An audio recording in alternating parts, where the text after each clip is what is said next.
नमस्कार, जय हिंद। उम्मीद करता हूँ सब कुछ स्वस्थ होंगे, मस्त होंगे, अच्छे होंगे। अगर आप हमारे चैनल पर नए हैं तो चैनल को सब्सक्राइब कर लीजिएगा। आज हम बात करेंगे भारत और अमेरिका के बीच जो बैठक हुई है उसमें अमेरिका ने भारत के साथ जो नागरिक परमाणु ऊर्जा के क्षेत्र में सहयोग बढ़ाने के लिए एक अहम घोषणा की है। जो अमेरिका की नागरिक परमाणु सहयोग की जो प्रतिबंधित सूची में भारत की इंदिरा गांधी आणविक अनुसंधान केंद्र और भाभा परमाणु अनुसंधान केंद्र जैसे निकायों को निकाल दिया जाएगा और इससे परमाणु ऊर्जा से जुड़ी जितनी भी भारतीय कंपनियों के लिए अमेरिकी कंपनियां और निकायों और एजेंसियों के साथ तकनीकी और कारोबारी सहयोग करने का रास्ता साफ हो जाएगा। जो प्रतिबंध लगे हुए हैं वह उन पर हटा दिए जाएंगे। अमेरिका की ओर से एक बहुत बड़ी बात निकल के आ रही है, आप लोग इसे नोट कर सकते हैं। करंट अफेयर्स ग्रुप में काफी ज्यादा इंपॉर्टेंट है।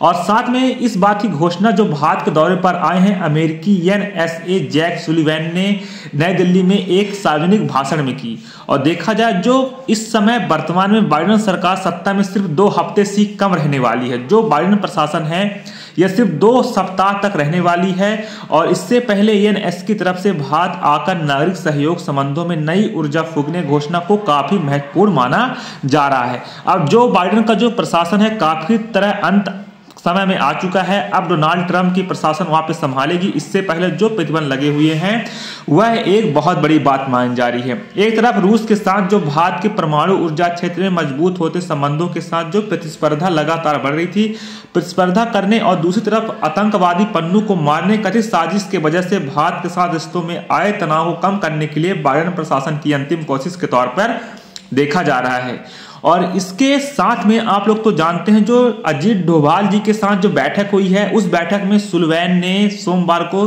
भारत के NS अजीत डोभाल के साथ द्विपक्षीय बैठक की और इसके बाद उन्होंने IIT दिल्ली में दिए गए एक भाषण में कहा कि 20 वर्ष पहले पूर्व जो राष्ट्रपति बुश और जो पूर्व हमारे आदरणीय प्रधानमंत्री डॉक्टर मनमोहन सिंह भारत और अमेरिका के बीच जो नागरिक समझौता हुआ था वह एक सपना था जो आगे बढ़ते नजर आ रहा है।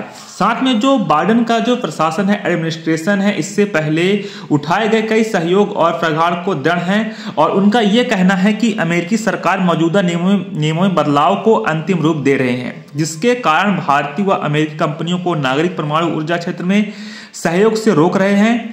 इस बारे में औपचारिक घोषणा जल्द की जाएगी। हमारे लिए जो पास्ट हो चुके हैं उन विवादों को भूलकर अमेरिका की प्रतिबंधित सूची से बाहर आकर भारतीय कंपनियों के लिए भविष्य में अमेरिकी कंपनियों के साथ हमारे वैज्ञानिकों के साथ सहयोग का अवसर देगा। क्यों ना देगा। आप लोग तो जानते हैं जो हमारी भारतीय कंपनियां हैं और साथ में जो हमारे वैज्ञानिक हैं वह लगातार अन्वेषण कर रहे हैं।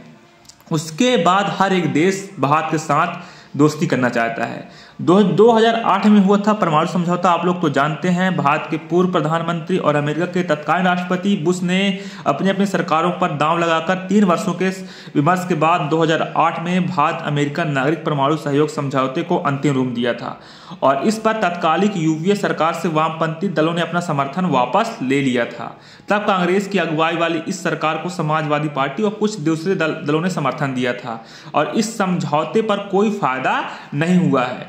आप लोग तो जानते हैं जो परमाणु समझौता होता है और साथ में समझौते के बीच कई सारे पेंच फंसी हुई थी, जैसे कि उन दोनों देशों के बीच इससे जुड़े कई मुद्दों पर असहमति बनी रही थी और जैसे किसी दुर्घटना के समय जिम्मेदारी तय करने संबंधी प्रावधान था। समझौते की वजह से भारत में अमेरिकी की 2 कंपनियां वेस्टिंग हाउस और जनरल इलेक्ट्रिक और फ्रांस की अरेवा की तरफ से 18 परमाणु संयंत्र लगाने की सहमति बनी है। आप लोग सोच सकते हैं इस समझौते के तहत जो 2 कंपनियां हैं अमेरिका की वेस्टिंग हाउस और जनरल इलेक्ट्रिक और फ्रांस की अरेवा की तरफ से 18 परमाणु संयंत्र लगाने की सहमति बनी हुई है। अब देखने वाली होगी इन तीनों कंपनियों के साथ समझौता नहीं हो सका। अब समझौता नहीं हो सका था उस समय और रूस की मदद से परमाणु ऊर्जा बढ़ा रहा है। जो रसिया है, रसिया हमेशा भारत का साथ देता रहा है दशकों से और वर्ष 2017 में जो वेस्टिंग हाउस दिवालिया भी हो गई थी, आप लोग तो जानते हैं। बाद में परमाणु ऊर्जा के बगैर ही भारत ने अपनी ऊर्जा आवश्यकताओं को पूरा भी कर लिया था और यह भी वजह रहा कि भारत अमेरिकी दबाव के आगे नहीं झुका और आज भारत की कुल परमाणु ऊर्जा क्षमता 7000 मेगावाट है। आप लोग सोच सकते हैं भारत की कुल परमाणु ऊर्जा क्षमता 7000 मेगावाट है और वर्ष 2030 तक इसे सिर्फ 20000 मेगावाट करने का लक्ष्य है।